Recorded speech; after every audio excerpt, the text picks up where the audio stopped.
little over, and the last session went over a few minutes as well. We'll have time for one, maybe two, probably not two, one question, and the first question here at the, we'll have two questions. The first question at the microphone. The Larry Summers question. What's up with tricks in science?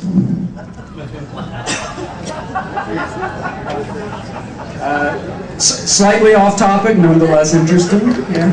It's science education. Yeah, right. Does anyone want to field maybe if there are genetic differences between men and women that explain why more men are in science? Anyone want to touch that? I've never been female,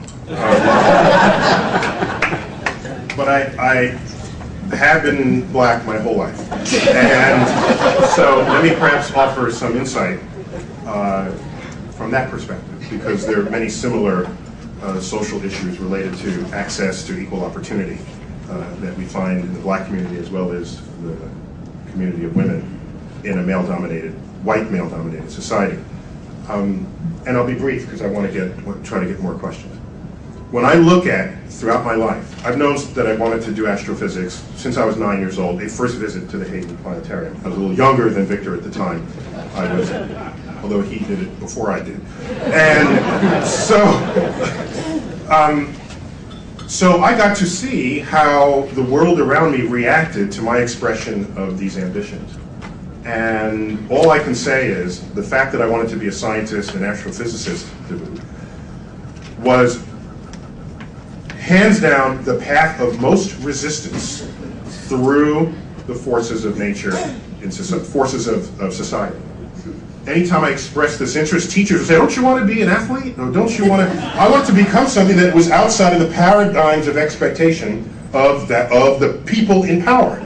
And so fortunately, my depth of interest in the universe was so deep and so fuel enriched that every one of these curveballs that I was thrown in, fences built in front of me, and hills that I had to climb, I just reached for more fuel and I kept going. Now here I am, I think, one of the most visible scientists in the land, and I want to look behind me and say, well, where are the others who might have been this? And they're not there.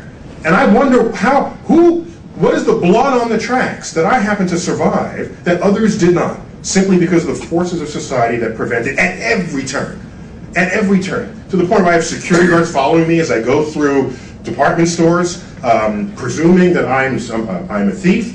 I walked out of a store one time, and the alarm went off, and so they came running to me. I walked through the gate. At the same time, a white male walked through the gate, and that guy just walked off with the stolen goods, knowing that they would have stopped me and not him. That's an interesting sort of exploitation of this, what a scam that was. I think people should do that more often, all right? I'm going shopping with you. So my life experience tells me that when you don't find blacks in the sciences, you don't find women in the sciences, I know that these forces are real, and I had to survive them in order to get where I am today. So before we start talking about genetic differences, right, you got to come up with a system where there's equal opportunity. Then we can have that conversation.